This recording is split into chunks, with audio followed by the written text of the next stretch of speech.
নমস্কাৰ প্ৰিয় বন্ধু বান্ধৱীসকল আপোনালোক সকলোকে পুনৰবাৰ স্বাগতম জনাইছো আমাৰ চেনেল ই কুহিপাঠলৈ ইতিমধ্যে আপোনালোক সকলোৰে অৱগত যে আগন্তুক দিনত দুটা অত্যন্ত গুৰুত্বপূৰ্ণ পৰীক্ষা আমাৰ প্ৰিপাৰেচন কৰি থকা ছাত্ৰ-ছাত্ৰীসকলৰ বাবে আহি আছে প্ৰথমটো হৈছে অসম পুলিচৰ এসআই বা উপপৰিদৰ্শকৰ যি নিযুক্তি যিটো ইতিমধ্যে প্ৰথম পৰ্যায়ত বাতিল হৈছে আৰু নেক্সট এমাহ বা ডেৰ মাহৰ ভিতৰতে অতি সোনকালে পৰীক্ষা অনুষ্ঠিত হ'ব আৰু দ্বিতীয়টো হৈছে এপিএসসি প্ৰিলিমছ 2020 আশা কৰা হৈছে যে ডিসেম্বৰ মাহৰ ভিতৰত উক্ত পৰীক্ষা অনুষ্ঠিত হ'ব গতিকে উক্ত দুইটা পৰীক্ষাৰ বাবে সহায়ক হোৱাকৈ আমি পূৰ্বৰ তেনে বিভিন্ন পৰীক্ষাত অহা 50টা গুৰুত্বপূৰ্ণ এমসিকিউ পৰৱৰ্তী 20 মিনিটৰ ভিতৰত আপোনালোকৰ বাবে উপস্থাপন কৰিবৰ বাবে ভিডিঅটো প্ৰস্তুত কৰিছো ইতিমধ্যে এনে 50টা গুৰুত্বপূৰ্ণ প্ৰশ্নৰ এটা সিৰিজ আমি আমাৰ চেনেলত আপোনালোকৰ বাবে আগবঢ়াইছিলো আপোনালোকে যথেষ্ট সহায় দিছিল উক্ত সিৰিজটোৰ প্ৰতি তাৰ লিংক আমি ডেসক্ৰিপচন বক্সত দিছো লগতে ওপৰতো আপোনালোকে দেখা পাইছে অনুগ্ৰহ কৰি উক্ত ভিডিঅ সমান্তৰালভাৱে চাবলৈ আপোনালোকক অনুৰোধ থাকিল গতিকে বলক পলম নকৰি আজিৰ ভিডিঅৰ মূল অংশলৈ প্ৰৱেশ কৰো question number 1 The Balwant Rai Mehta Committee was associated with পুধিছে যে বলৱন্ত ৰায় মেহতা তেখেতৰ নেতৃত্বত এখন বিশেষ কমিটি গঠন কৰা হৈছিল বিশেষ কমিটিখনে কি দায়িত্ব পালন কৰিছিল বা কিহৰ লগত জড়িত আছিল অপচনছ are industrial policy banking reforms Panchayati Raj and centre state relation আৰু শুদ্ধ উত্তৰটো হৈছে অপচন সি পঞ্চায়তী ৰাজ এইখিনিতে আমি ভাৰতীয় প্ৰশাসনিক ব্যৱস্থাটোৰ লগত বা সংবিধান বা বিভিন্ন ক্ষেত্ৰৰ লগত জড়িত কেইখনমান বিখ্যাত কমিটি বা কমিছনৰ বিষয়ে যদি চাব যত্ন কৰো প্ৰথমতে আহিব শ্ৰী ৰংগৰাজন কমিটি দৰিদ্ৰতাৰ যি গণনা হে কেনেদৰে কৰা হ'ব হে নিৰ্ণয় কৰিবৰ বাবে শ্ৰী ৰংগৰাজন কমিটি গঠন কৰা হৈছিল নেক্সট নৰসিংহ কমিটি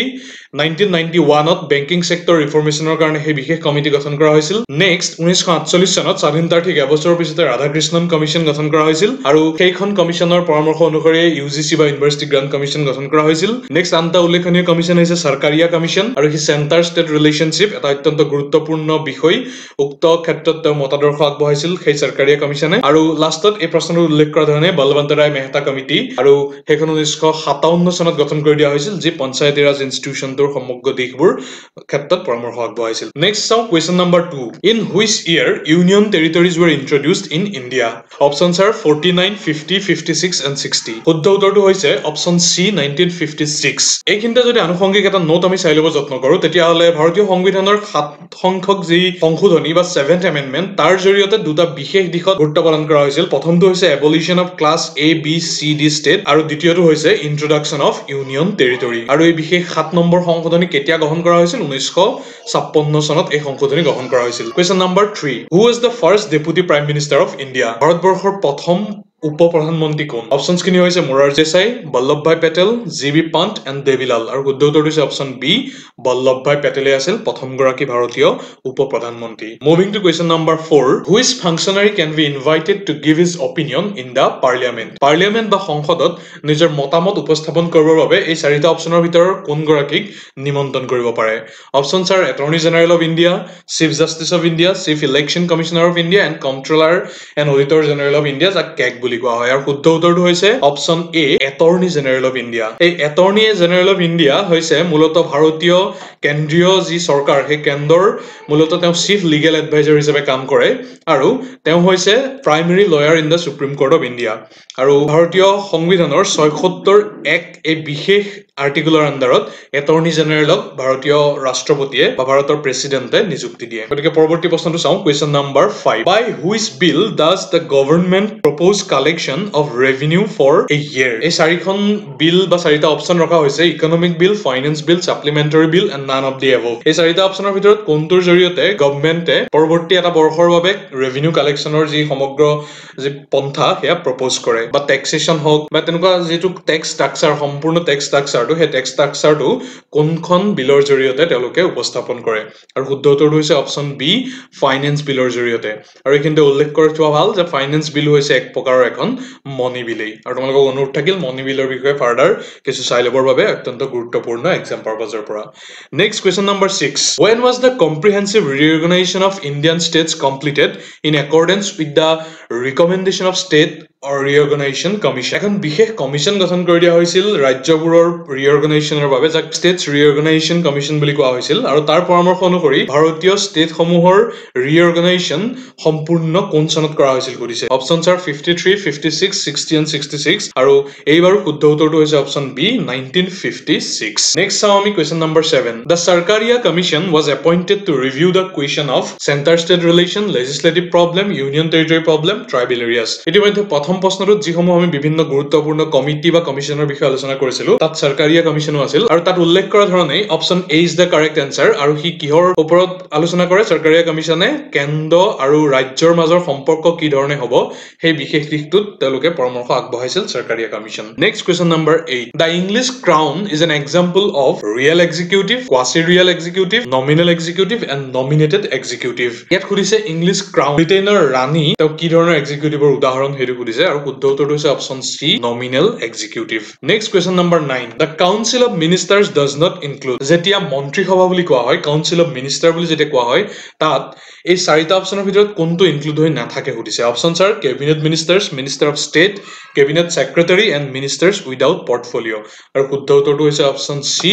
কেবিনেট সেক্ৰেটাৰী মন্ত্ৰীসভা বা কাউন্সিল অফ মিনিষ্টাৰ্ছৰ অন্তৰ্গত নহয় next question number 10 how many times president of India can seek re-election to his post ভাৰতবৰ্ষৰ ৰাষ্ট্ৰপতিয়ে তেওঁৰ পদবীত পুনৰবাৰ নিযুক্ত কেইবাৰলৈকে হ'ব পাৰে অপচনছ আৰ এবাৰ দুবাৰ তিনিবাৰ আৰু যিকোনো সংখ্যক বাৰ এনি নাম্বাৰ অফ টাইমছ আৰু শুদ্ধ উত্তৰটো সেই লাষ্টৰটোৱেই এনি নাম্বাৰছ অফ টাইম ভাৰতীয় সংবিধানে ভাৰতৰ ৰাষ্ট্ৰপতি একেগৰাকী ব্যক্তিয়ে কেইবাৰ নিৰ্বাচিত হ'ব পাৰিব সেই সন্দৰ্ভত কোনো নিৰ্দিষ্ট নিৰ্দেশ প্ৰদান কৰা নাই গতিকে এনি নাম্বাৰ অফ টাইমছ নিৰ্বাচিত হ'ব পাৰে ইয়াৰ বিপৰীতে যদি আমি ইউ এছ এৰ উদাহৰণ চাওঁ তেতিয়াহ'লে ইউ এছ এৰ কনষ্টিটিউচনে কিন্তু নিৰ্দিষ্ট কৰি দিছে যে একেগৰাকী ব্যক্তি একেটা পদবীলৈকে অৰ্থাৎ ৰাষ্ট্ৰপতিলৈকে দুবাৰ মাত্ৰ তেওঁ নিৰ্বাচিত হ'ব পাৰে আৰু সৰ্বমুঠ যদি বছৰ হিচাপত চাব যোৱা যায় তেতিয়াহ'লে তেওঁ 10 বছৰ যদিও 4 বছৰৰ টাৰ্ম হয় ইউ এছ এৰ ক্ষেত্ৰত কিন্তু সৰ্বমুঠ তেওঁ 10 বছৰলৈকে সেই ইউ এছ এ প্ৰেচিডেন্টশ্বিপ তেওঁ এনজয় কৰিব পাৰে এইখিনিতে উল্লেখ কৰি থোৱা উচিত যে ভাৰতবৰ্ষৰ ৰাষ্ট্ৰপতি পদলৈ পুনৰ নিৰ্বাচিত হোৱা একমাত্ৰ ব্যক্তি হৈছে ৰাজেন্দ্ৰ প্ৰসাদ তেখেত দুবাৰ নিৰ্বাচিত হৈছিল আৰু তাৰ পিছৰ কোনো ৰাষ্ট্ৰপতিয়ে একেটা পদবীৰ বাবে দুবাৰকৈ তেওঁ নিৰ্বাচিত হোৱা নাই next question number 11 which of the following is not a Panchayati Raj institution চাৰিটা অপচনৰ ভিতৰত কোনটো পঞ্চায়তী ৰাজ ইনষ্টিটিউচন বা পঞ্চায়তী ৰাজ সেই গোটেই সিস্টেমটোৰ অন্তৰ্গত নহয় সুধিছে অপচনছ আৰ গ্ৰাম সভা যাক গাঁও সভা বুলি আমি কওঁ গাঁও পঞ্চায়ত গ্ৰাম cooperative society and zila parishad আৰু শুদ্ধ উত্তৰ হৈছে অপচন সি গ্ৰাম cooperative society next question number 12 which of the following is an extra constitutional and non statutory body finance commission planning commission union public service commission বা ইউপিএসসি আৰু EC অৰ্থাৎ election commission আৰু ইয়াৰ শুদ্ধ উত্তৰটো হৈছে planning commission প্ৰথমতে আহিব কনষ্টিটিউচনেল বডি কনষ্টিটিউচনেল বডি সেইবোৰ যিবোৰ ইণ্ডিয়ান কনষ্টিটিউচনৰ বেচিছত তাক গঠন কৰা হয় উদাহৰণস্বৰূপে ফাইনেন্স কমিশ্যন বা UPSC election commission CAG national commission for SC ST এইবোৰ হৈছে সংবিধান প্ৰদত্ত কিছুমান সংস্থা আৰু সেইবোৰক সংবিধানে প্ৰদান কৰা পাৱাৰ আৰু অথৰিটিৰ ওপৰত নিৰ্বাচিত কৰিয়েই গঠন কৰা হয় গতিকে সেইবোৰক কনষ্টিটিউচনেল বডি বুলি কোৱা হয় তাৰ দ্বিতীয় এটা বডি আছে যেটো স্ট্যাচুটৰী বডি বুলি কোৱা হয় সেইবোৰ হৈছে নন কনষ্টিটিউচনেল বডি যাক এক্সট্ৰা কনষ্টিটিউচনেল বুলি কোৱা হয় কিয়নো সেইবোৰ সংবিধান প্ৰদত্ত নহয় আৰু তাৰ পৰিৱৰ্তে সেইবোৰ কি ধৰণে ক্ৰিয়েট কৰা হয় সংসদে পাছ কৰা এখন এক বা আইনৰ জৰিয়তে সেই স্ট্যাচুটৰী বডিবোৰ সেইবোৰ ফৰ্ম কৰা হয় উদাহৰণস্বৰূপে সেবি এনএচআৰসি national human rights commission UIDAI যেটো আধাৰৰ লগত জড়িত এটা সংস্থা আৰু তাৰ পৰিৱৰ্তে এটা তৃতীয় ধৰণ আছে যেটো এক্সিকিউটিভ বডি বুলি কোৱা হয় হি নন কনষ্টিটিউচনেল হয় আৰু নন ষ্টেচুটৰীও হয় অৰ্থাৎ সেইবোৰৰ বিষয়ে সংবিধানতো কোনো উল্লেখ নাছিল আৰু লগতে সেইবোৰ কোনো আইন প্ৰণয়নৰ জৰিয়তে গঠন কৰা নহয় তাৰ পৰিৱৰ্তে কি ধৰণে সেইবোৰ গঠন কৰা হয় যে চৰকাৰে কিছুমান এক্সিকিউটিভ ৰিজলিউচন বা একচন লৈ সেইবোৰ গঠন কৰে বৰ্তমান ডিফাংচনেল ষ্টেজত হোৱা প্লেনিং কমিশ্যন আৰু তাৰ পৰিৱৰ্তে গঠন হোৱা নীতি আয়োগ নেশ্যনেল ল কমিশ্যন এইবোৰ হৈছে সেই এক্সিকিউটিভ বডিৰ উদাহৰণ কোৱেশ্চন নম্বৰ 13 ৰাষ্ট্ৰপতি ভৱন was designed by options are Edward Stone Le Corbusier Edwin Lutyens and Tarun Dutt আৰু এইখিনিৰ ভিতৰত তৃতীয় অপচনটো এডুইন লুটিয়েন্স তেওঁ ৰাষ্ট্ৰপতি ভৱনটো ডিজাইন কৰিছিল next question number 14 the prime minister of india is elected appointed nominated selected এই চাৰিটা অপচনৰ ভিতৰত কোনটো পন্থাৰে ভাৰতবৰ্ষৰ প্ৰধানমন্ত্ৰী গৰাকীক তেওঁৰ পদমৰ্যাদালৈ অধিষ্ঠিত কৰা হয় সুধিছে আৰু অপচনছ কেইটাৰ ভিতৰত শুদ্ধ উত্তৰটো হৈছে option B prime minister of India is appointed আৰু তেওঁ কোনে এপইণ্ট কৰে তেওঁ প্ৰেচিডেণ্টে এপইণ্ট কৰে অৰ্থাৎ ৰাষ্ট্ৰপতি এপইণ্ট কৰে আৰু বাকি যিসকল মিনিষ্টাৰ সেই সকলকো ৰাষ্ট্ৰপতিয়ে এপইণ্ট কৰে but on the advice of prime minister next which of the following states or union territories has no identified tribal community ST population এই তলৰ চাৰিখন অপচন দিয়া আছে চাৰিখন ৰাজ্য বা কেন্দ্ৰীয় শাসিত অঞ্চল তাৰ ভিতৰত কোত এছটি পপুলেশ্যন নাই সুধিছে উত্তৰটো হৈছে অপচন ডি দিল্লী এইখিনিতে উল্লেখ কৰা উচিত হ'ব যে দিল্লী এনচিআৰ পাঞ্জাব হাৰিয়ানা পাণ্ডুচেৰী বা পুডুচেৰী আৰু চণ্ডীগড় এই পাঁচখন ৰাজ্য বা কেন্দ্ৰীয় শাসিত অঞ্চলত এছটি পপুলেশ্যন নাই নেক্সট আমি চাওঁ question number 16 at which among the following places Jayaprakash Narayan had convened the first all India Congress socialist conference in 1934 options are Lucknow Patna Gaya and Kolkata আৰু শুদ্ধ উত্তৰটো হৈছে অপশ্যন বি পাটনা এতিয়া CSP আছিল কংগ্ৰেছ ছ'চিয়েলিষ্ট পাৰ্টি আছিল ইণ্ডিয়ান নেশ্যনেল কংগ্ৰেছ বা INCৰ এটা ছ'চিয়েলিষ্ট গ্ৰুপ আৰু প্ৰথমবাৰৰ কাৰণে সেই CSPৰ যিখন conference all India level conference তাক পাটনাত আয়োজন কৰা হৈছিল আৰু 1934 চনৰ মে মাহত জয়প্ৰকাশ নাৰায়ণে তাক আয়োজন কৰিছিল আৰু সেইখনৰ প্ৰেসিডেন্টশিপ কোনে লৈছিল আচাৰ্য নৰেন্দ্ৰ দেৱে question number 17 where was the first cotton mill in India established ভাৰতবৰ্ষৰ প্ৰথম কটন মিলটো ক'ত গঠিত কৰা হৈছিল কৈছে অপচনছ খিনি আপোনালোকে দেখিছে বোম্বে শুদ্ধ উত্তৰ বোম্বেত ভাৰতবৰ্ষৰ প্ৰথম কটন মিলটো এষ্টাব্লিছ কৰা হৈছিল এইখিনিতে উল্লেখ কৰি থোৱা ভাল হ'ব যে 1854 চনত সেই কটন মিলটো কোনে স্থাপন কৰিছিল কাৱাজী নানাভাই দেৱৰ নামৰ এগৰাকী ব্যক্তিয়ে দা বোম্বে স্পিনিং মিল নামৰ নামাকৰণেৰে সেই মিলটো এষ্টাব্লিছ কৰিছিল এইখিনিতে কনফিউজ হ'ব পাৰে উল্লেখ কৰি থওঁ সুৰত আৰু মছলিপট্টনম সেই দুটা ইষ্ট ইণ্ডিয়া কোম্পানীৰ লগতে জড়িত আৰু এই দুখন ঠাইতেই ইষ্ট ইণ্ডিয়া কোম্পানীয়ে তেওঁলোকৰ প্ৰথম ফেক্টৰী 1700 শতিকাৰ আৰম্ভণিতে স্থাপন কৰিছিল next question number 18 which of the following passes lies in the Sutlej valley Sutlej উপত্যকাত তলৰ কোনটো পাছ অৱস্থিত কৰিছে অপচনছ আৰ নাথুলা জেলেটলা শিপকিলা এণ্ড শ্বেৰবাথংগা আৰু শুদ্ধ উত্তৰটো হৈছে অপচন সি শিপকিলা নামৰ এই বিশেষ পাছটো আছে Sutlej valley এই শিপকিলা এই মাউন্টেইন পাছটো ভাৰত চাইনা বৰ্ডাৰৰ এটা পোষ্ট হয় আৰু Sutlej নামৰ যিখন বিখ্যাত নদী সেই নদীখনে ভাৰতবৰ্ষত এই বিশেষ পাছটোৰে প্ৰৱেশ কৰিছে next question number 19 which from the following rivers does not originate in Indian territory option Godavari Jhelum Ravi and Ghaghara আৰু শুদ্ধ উত্তৰটো হৈছে ঘাগৰা অন্তিমটো অপচন আৰু এই ঘাগৰা নদীখন বৰ্তমান চাইনাৰ অধীনস্থ তিব্বতৰ মানসৰোবৰ ৰিজনৰ পৰা ওলাইছে আৰু কি বেলেগ এটা নামেৰে নেপালৰ মাজেদি পাৰ হৈ শেষত ভাৰতবৰ্ষত প্ৰৱেশ কৰাৰ পিছত এই ঘাগৰা নাম লৈছে next question number 20 the crops grown after the summer monsoon are called kharif rabi annual seasonal মূলতঃ ভাৰতবৰ্ষৰ যি শস্য উৎপাদনৰ সময়সীমা সেই সময়সীমাক তিনটা ভাগত ভাগ কৰা হয় সেইগিটা আমি যদি ইয়াত উল্লেখ কৰা ধৰণে চাওঁ তেতিয়াহলে আমি দেখিম যে খাৰিফ এই বিশেষ সময়টো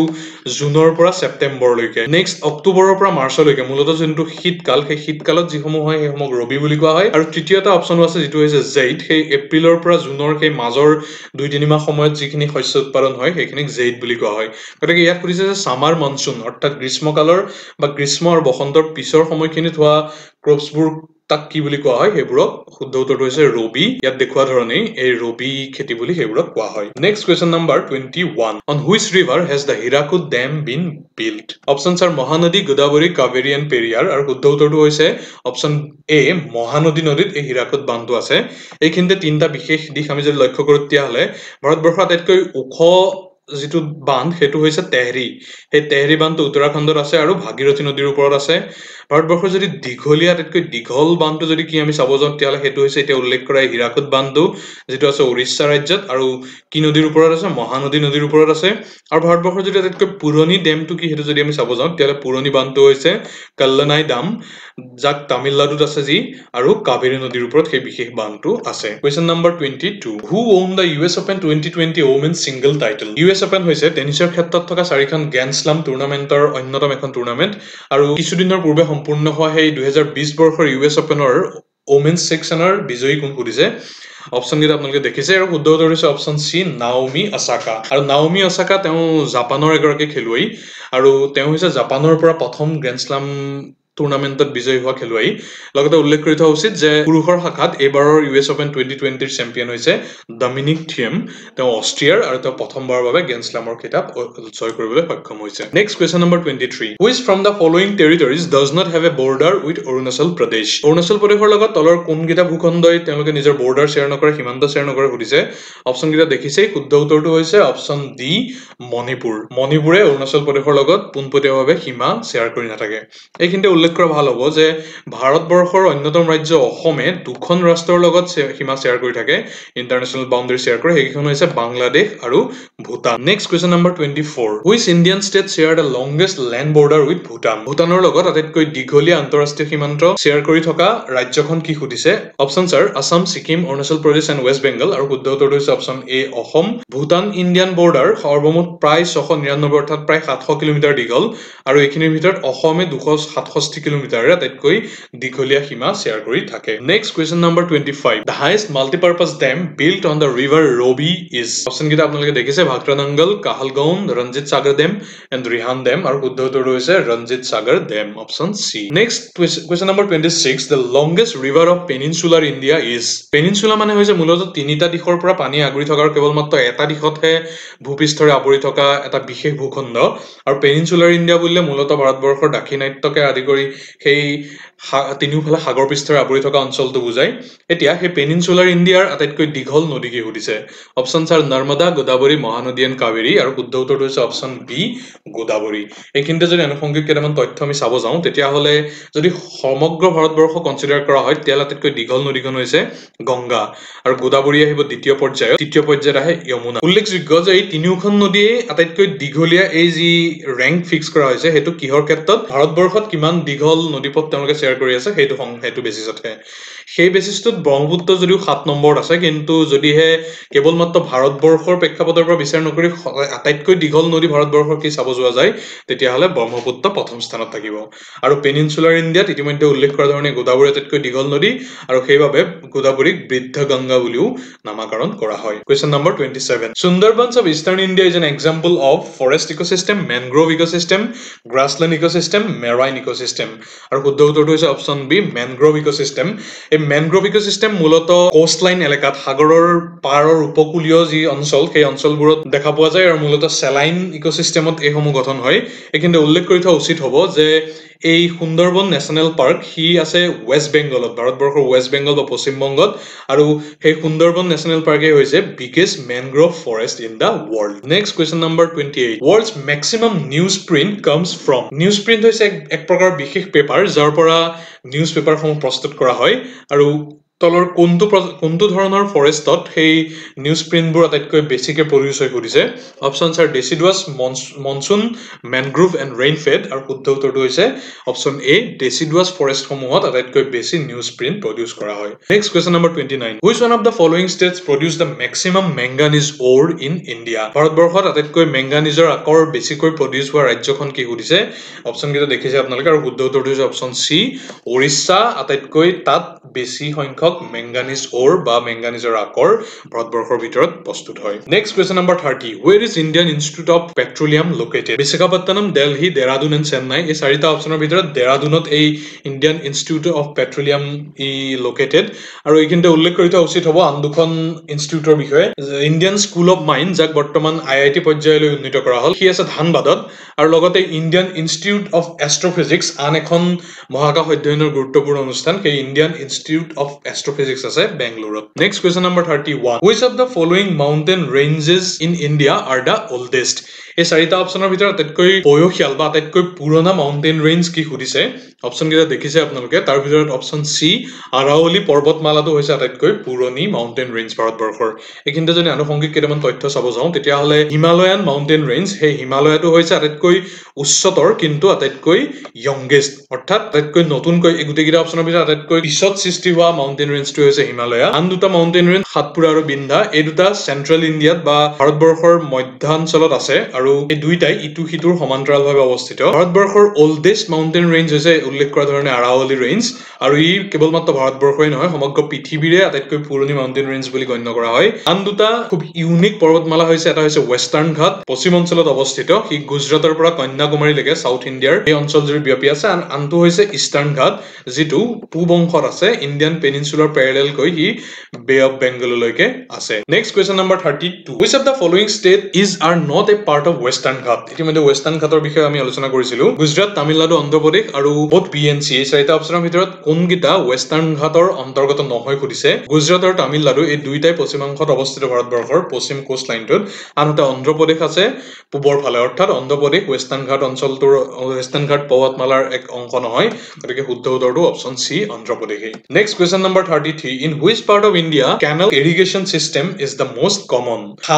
খালৰ জৰিয়তে জলসিঞ্চন কৰা এই ব্যৱস্থাটো ভাৰতবৰ্ষৰ কোনটো অংশত আটাইতকৈ কমন সুধিছে অপচন কেইটা দেখিছে আপোনালোকে ইয়াৰ ভিতৰত অন্তিমটো অপচন উত্তৰ প্ৰদেশ হৈছে শুদ্ধ উত্তৰ এইখিনিতে যদি কেনেল ইৰিগেশ্যন সিস্টেমৰ বিষয়ে যদি চাব যাওঁ তেতিয়াহ'লে এইটো ভাৰতবৰ্ষৰ আটাইতকৈ ইম্পৰ্টেণ্ট ফৰ্ম অফ ইৰিগেশ্যন আৰু ই আটাইতকৈ চিপেষ্ট ইৰিগেশ্যন ফৰ্ম বুলি বিশ্বাস কৰা হয় ঠিকালিৰ হিচাপত ভাৰতবৰ্ষৰ ভিতৰত উত্তৰ প্ৰদেশতে আটাইতকৈ বেছি এই কেনেল ইৰিগেশ্যন সিস্টেমটো আছে আৰু এইখিনিতে উল্লেখ কৰা উচিত হ'ব যে ইন্দিৰা গান্ধীৰ নামেৰে নামাকৰণ কৰা ইন্দিৰা গান্ধী কেনেল হৈছে ভাৰতবৰ্ষৰ আটাইতকৈ দীঘল কেনেল আৰু ই ৰাজস্থানৰ লগতে মূলত ৰাজস্থানত কি আছে যদিও পাঞ্জাব আৰু হাৰিয়ানাৰ কিছু অংশ দি আছে আৰু গ্ৰীণ ৰিভলিউচনৰ এটা প্ৰজেক্ট হিচাপে ইন্দিৰা গান্ধী কেনেলটো খনা হৈছিল যেটো থৰ ডিজাৰ্ট বা থৰ মৰুভূমিৰ মাজেদিও পাৰ হৈছে নেক্সট কোৱেশ্চন নম্বৰ 34 তলৰ উল্লেখ কৰা কোনটো ঠাইত নেশ্যনেল ফ্লেগ প্ৰথমবাৰৰ বাবে হোইষ্ট কৰা হৈছিল অপচন সি কলিকতাত প্ৰথমবাৰৰ বাবে এই ফ্লেগখন উত্তোলন কৰা হৈছিল আৰু শচীন্দ্ৰ প্ৰসাদ বোস নামৰ বিখ্যাত ব্যক্তিগৰাকী 1906 চনত কলিকতাত প্ৰথমবাৰৰ বাবে নেশ্যনেল ফ্লেগখন হোইষ্ট কৰিছিল next question number 35 who among the following head established a branch of Muslim league in London লণ্ডনত মুছলিম লীগৰ শাখা তলৰ কোনজন ব্যক্তিয়ে প্ৰতিষ্ঠা কৰিছিল সুধিছে অপচন আৰ আগা খান আমিৰ আলী মহম্মদ আলী জিন্নাহ চৌধুৰী লিয়াকত আলী চাৰিগৰাকী মুছলিম লীগৰ লগত জড়িত আছিল কিন্তু তাৰ ভিতৰত অপচন বি সৈয়দ আমিৰ আলী তেখেতে লণ্ডন মুছলিম লীগ প্ৰতিষ্ঠা কৰিছিল কেতিয়া 1908 চনত next question number 36 who among the following brought the first printing machine in India ভাৰতবৰ্ষলৈ প্ৰথম ছপা যন্ত্ৰ কোনে কঢ়িয়াই আনিছিল সুধিছে option are Portuguese British Dutch and okay option D two same থাকিল শুদ্ধ উত্তৰটো হৈছে option A Portuguese next question number 37 the Wood's dispatch of 1854 is related to which of the following university establish কৰা হৈছিল ইণ্ডিয়া পোষ্ট ইন্ট্ৰডাকচন কৰা হৈছিল সতী প্ৰথা এবলিছ কৰা হৈছিল আৰু এডমিনিষ্ট্ৰেটিভ সাৰ্ভিস ভাৰতবৰ্ষত এষ্টাব্লিছ কৰা হৈছিল শুদ্ধ উত্তৰটো হৈছে option A setting up some universities in India Wood's ডিস্পাচক ইংলিছ এডুকেশ্যন ইন ইণ্ডিয়াৰ মেগনা কাৰ্টা বুলি উল্লেখ কৰা হয় তাৰোপৰি ওমেন এডুকেশ্যনৰ ক্ষেত্ৰতো এই উডছ ডিস্পাচৰ এক অত্যন্ত উল্লেখনীয় অৱদান আছে 1754 খ্ৰীষ্টাব্দৰ জুলাই মাহত চাৰ্লছ উড নামৰ প্ৰখ্যাত প্ৰশাসক গৰাকীয়ে লৰ্ড ডেলহাউছিলৈ এই বিশেষ ডিস্পাচখন তেওঁ প্ৰেৰণ কৰিছিল আৰু ইয়াৰ পৰৱৰ্তী সময়তেই Kolkata university Bombay university Madras university তিনিখন ইউনিভাৰ্চিটি 1857 চনত প্ৰতিষ্ঠা কৰা হৈছিল আৰু পৰৱৰ্তী সময়ত পাঞ্জাব ইউনিভাৰ্চিটি আৰু এলাহাবাদ ইউনিভাৰ্চিটিও গঠন কৰা হৈছিল নেক্সট আমি চাওঁ question number 38 in which of the following countries Subhash Chandra Bose organised the tiger legion option are Singapore Germany Japan and Italy option B জাৰ্মানীত তেওঁ গঠন কৰিছিল এই ইণ্ডিয়ান লেজিয়ন আছিল মিলিটাৰী এটা ইউনিট যেটো সেকেন্ড ৱৰ্ল্ড ৱাৰৰ সময়ত দ্বিতীয় বিশ্বযুদ্ধৰ সময়ত জাৰ্মান আৰ্মিৰ এটা অংশ ৰূপে প্ৰতিষ্ঠা কৰিছিল কোনে প্ৰতিষ্ঠা কৰিছিল বিখ্যাত স্বাধীনতা সংগ্ৰামী সুভাষ চন্দ্ৰ বোসে ইয়াক প্ৰতিষ্ঠা কৰিছিল আৰু ভাৰতবৰ্ষৰ স্বাধীনতা সংগ্ৰামৰ লগত যিহেতু জড়িত আছিল সেইবাবে তাক টাইগাৰ লিজিয়ন নামেৰে নামকৰণ কৰা হৈছিল আৰু সুভাষ চন্দ্ৰ বোসে যেতিয়া বাৰ্লিনত তেওঁ ভৰি দিছিল 1941 চনত আৰু ভাৰতবৰ্ষৰ স্বাধীনতা সংগ্ৰামত ব্ৰিটিছৰ বিৰুদ্ধে যুঁজিবৰ বাবে জাৰ্মান সহায় বিচাৰি যেতিয়া তেওঁ বাৰ্লিনত ভৰি দিছিল তাৰ পৰৱৰ্তী সময়তেই তেওঁ এই সংস্থা গঠন কৰিছিল বুলি বিশ্বাস কৰা হয় next which party was founded by Subhash Chandra Bose in the year 1939 after he broke away from Congress Subhash Chandra বোসৰ লগতে জড়িত আনটা প্ৰশ্ন 1939 চনত তেওঁ কংগ্ৰেছৰ পৰা আঁতৰাৰ পিছত কি দলৰ গঠন কৰিছিল সুধিছে অপচন কেইটা হৈছে Azad Hind Fauj Indian freedom party revolutionary front and forward bloc এইকেইটাৰ ভিতৰত আজাদ হিন্দ ফৌজৰ লগতে যদিও তেওঁ জড়িত আছিল কিন্তু প্ৰথমতে তেওঁ 1939 চনত ফৰৱাৰ্ড ব্লক নামৰ এটা সংস্থাহে এটা দলহে তেওঁ গঠন কৰিছিল next question number 40 which of the following Pala ruler founded the university of Vikramashila বিশ্ববিদ্যালয় দলৰ কোনগৰাকী পাল বংশৰ শাসকে প্ৰতিষ্ঠা কৰিছিল সুধিছে option are Devapala Mahipala Dharmapala and Gopala আৰু শুদ্ধ উত্তৰটো হৈছে অপচন চি ধৰ্মপাল তেওঁ কেৱল বিক্ৰমশিলা ইউনিভাৰ্চিটি নহয় নালন্দা ইউনিভাৰ্চিটি এখন অত্যন্ত প্ৰথিতযশা এনচিয়েন্ট ইউনিভাৰ্চিটি সেইখনকো ধৰ্মপালে ৰিভাইভ কৰিছিল বুলি বিশ্বাস কৰা হয় নেক্সট কোৱেশ্চন নম্বৰ 41 অসম ছাত্ৰ সন্মিলনৰ প্ৰথম সেশনৰ প্ৰেসিডেন্ট কোন আছিল সুধিছে অপচন কেইটা দেখিছে ৰোহিণীকান্ত হাতীবৰুৱা কমলউদ্দিন আহমেদ লক্ষীধৰ শৰ্মা লক্ষ্মীনাথ বেজবৰুৱা শুদ্ধ উত্তৰটো হৈছে অপচন ডি লক্ষ্মীনাথ বেজবৰুৱা আৰু 1916 চনত প্ৰথমবাৰৰ বাবে এই অসম ছাত্ৰ সন্মিলন গঠন হৈছিল আৰু গুৱাহাটীত এই ছাত্ৰ সন্মিলনৰ প্ৰথম সেশনটো অনুষ্ঠিত কৰা হৈছিল এই অসম ছাত্ৰ সন্মিলন বা অসমত ব্ৰিটিছ বিৰোধী গঠন হোৱা সংস্থাসমূহৰ লগতে ব্ৰিটিছ পিৰিয়ড ইন আসাম এই বিশেষ বিষয়ত যদি আপোনালোকে আৰু বেছি অধ্যয়ন কৰিব বিচাৰে তেতিয়াহ'লে ওপৰত আমি লিংক দিছো আমাৰ চেনেলতে ইতিমধ্যে দুটা অংশত কভাৰ কৰা হৈছে হে চাবলৈ আপোনালোকক অনুৰোধ জনালো next question chief commissionership introduced in Assam in অসমত চিফ কমিশনাৰশ্বিপ কেতিয়া গঠন কৰা হৈছিল সুধিছে 1873 74 75 76 আৰু শুদ্ধ উত্তৰ হৈছে অপচন বি 1874 চনত অসমক চিফ কমিশনাৰশ্বিপৰ আন্ডাৰলৈ অনা হৈছিল আৰু 6 ফেব্ৰুৱাৰী 1874 তাৰিখে অসমৰ লগতে সিলেটক বেংগলৰ পৰা পৃথক কৰি অসম চিফ কমিশনাৰশ্বিপ গঠন গঠন কৰা হৈছিল যাক সেই সময়ত নৰ্থ ইষ্ট ফ্ৰণ্টিয়াৰ বুলি কোৱা হৈছিল আৰু এই নৰ্থ ইষ্ট ফ্ৰণ্টিয়াৰৰ ৰাজধানীৰ স্বৰূপে একেটা বছৰৰে কিছু পৰৱৰ্তী সময়ত শিলঙক question number 43 which of the following is the largest archipelago in the world এতিয়া archipelago কি প্ৰথমতে হেতু যদি চাব যাও আমি archipelago হৈছে মূলত it is a chain or set of island that are grouped together একেলগে থকা এটা আইল্যান্ড বা দ্বীপৰ সমষ্টিকেই archipelago বুলি কোৱা হয় archipelago আটাইতকৈ ডাঙৰ archipelago পৃথিৱীৰ ভিতৰত কোনটো পৰিছে Andaman Nicobar island Malaysia Indonesia and মালদ্বীপ আৰু শুদ্ধ উত্তৰটো হৈছে অপচন সি ইন্দোনেছিয়া আটাইতকৈ ডাঙৰ archipelago বুলি কনসিডাৰ কৰা হয় next question 44 which one of the following season is associated with Bordoisila in Asom pre monsoon monsoon retreating monsoon and winter আৰু শুদ্ধ উত্তৰটো হৈছে প্ৰি মনসুন প্ৰাক বসন্তৰ সময়ছোৱাত অৰ্থাৎ প্ৰি মনসুন সিজনতে বৰদৈচিলা অসমত ভৰি দিয়ে মূলত বহাগ বিহুৰ আগে আগে অৰ্থাৎ চ'ত মাহত এই বৰদৈচিলা মাকৰ ঘৰলৈ যায় বুলি আমাক ট্ৰেডিশনালি বিশ্বাস কৰা হয় অসমত গতিকে শুদ্ধ উত্তৰটো হৈছে অপচন এ প্ৰি মনসুন সিজন next question 45 theme of world ওজন ডে 2020 যেটো কিছুদিনৰ পূৰ্বে সেলিব্ৰেট কৰা হৈছে 16 সেপ্টেম্বৰত এই 2020 বৰ্ষৰ বিশ্ব ওজন দিৱসৰ থিম কি সুধিছে অপচন কেইটা দেখিছে caring for all life under the sun 32 years and healing ozone for life 35 years of ozone layer protection and last option is keep cool and carry on আৰু শুদ্ধ উত্তৰটো হৈছে অপচন সি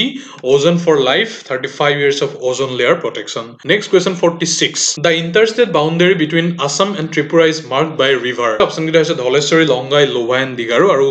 লংগাই নদী অপচন বি এই বিশেষ নদীখন অসম আৰু ত্ৰিপুৰাৰ সীমান্তত আছে আৰু এই নদীখনৰ ওপৰত ভিত্তি কৰি অসম ত্ৰিপুৰাৰ সীমা নিৰ্ধাৰণ কৰা হৈছে next question 47 the tribe of Assam having largest size of population next to the Boros is Boru হৈছে আটাইতকৈ largely populated tribal community আৰু বড়োৰ পিছতে কোনটো কমিউনিটি আটাইতকৈ বেছি জনসংখ্যা আছে সুধিছে অপচন কেইটা হৈছে কাৰ্বি ডিমাসা মিচিং আৰু ৰাভা আৰু শুদ্ধ উত্তৰটো হৈছে অপচন এ কাৰ্বি সকলৰ আটাইতকৈ বেছি বড়ো সকলৰ পিছত আটাইতকৈ বেছি পপুলেশন কাৰ্বি সকলৰ আছে next 48 who among the following was the president of Indian National Congress INC at the time of independence স্বাধীনতাৰ সময়ত ভাৰতবৰ্ষৰ ভাৰতীয় জাতীয় কংগ্ৰেছৰ প্ৰেসিডেন্ট কোন আছিল সুধিছে সভাপতি কোন আছিল সুধিছে ডক্টৰ ৰাজেন্দ্ৰ প্ৰসাদ জেবি কৃপলানি ডক্টৰ ভীমৰাও আম্বেদকাৰ আৰু জৱাহৰলাল নেহৰু আৰু শুদ্ধ উত্তৰটো হৈছে অপচন বি জেবি কৃপলানি আছিল ভাৰতবৰ্ষৰ স্বাধীনতা লাভ কৰা সময়ছোৱাত ইণ্ডিয়ান নেশ্যনেল কংগ্ৰেছৰ president next penultimate question 49 who is the newly elected prime minister of Japan Shinzo Abe Yoshihide Suga Fumio Kishida and Shigeru Ishiba আৰু শুদ্ধ উত্তৰটো হৈছে অপচন বি Yoshihide Suga তেখেত জাপানৰ নতুনকৈ নিৰ্বাচিত prime minister next last question of the day question number 50 where does the Palk Strait lies Palk Strait ক'ত অৱস্থিত সুধিছে ইণ্ডিয়া শ্ৰীলংকাৰ মাজত শ্ৰীলংকা মালদ্বীপৰ মাজত ইণ্ডিয়া মালদ্বীপৰ মাজত আৰু দুইটা অপচনৰ এ আৰু বি দুইটা অপচনৰ এটা আৰু শুদ্ধ উত্তৰটো হৈছে ভাৰতবৰ্ষৰ শ্ৰীলংকাৰ মাজত যি জলসীমা ৰেখা তাক Palk Strait বুলি কোৱা হয় এটা স্ট্ৰেইট মানে কি যদি আমি চাব যাওঁ তেতিয়া strait is a naturally form narrow typically navigable waterway যিটো দুটা ডাঙৰ ৱাটাৰ বডিৰ মাজত থাকে আৰু Palk Straitৰ জৰিয়তে ইণ্ডিয়া আৰু শ্ৰীলংকা এই দুইখন দেশ পৃথক হৈছে বুলি বিশ্বাস কৰা হয় গতিকে ইমানতে আমি দ্বিতীয় সিৰিজটো সম্পূৰ্ণ কৰিছো আপোনালোকক ধন্যবাদ জ্ঞাপন কৰিলো এই অন্তিম মুহূৰ্তলৈকে ভিডিঅটো চোৱাৰ বাবে লগতে অনুৰোধ থাকিল ভিডিঅটো লাইক কৰিবৰ বাবে শেয়াৰ কৰিবৰ বাবে আপোনালোকৰ বন্ধুসকলৰ লগত লগতে অনুৰোধ থাকিল আমাৰ চেনেল ই কুহিপাত সাবস্ক্ৰাইব কৰিবৰ বাবে যদি হেতেলৈকে কৰা নাই আৰু লগতে কাষত থকা বেল আইকনটো অনুগ্ৰহ কৰি দবাই থব পৰৱৰ্তী সময়ত আমি এনে অধিক এমচিকিউ সিৰিজ আপোনালোকৰ মাজলৈ লৈ আহিম গতিকে আজিলৈ ইমানতে সামৰিছো ধন্যবাদ শুভৰাত্ৰি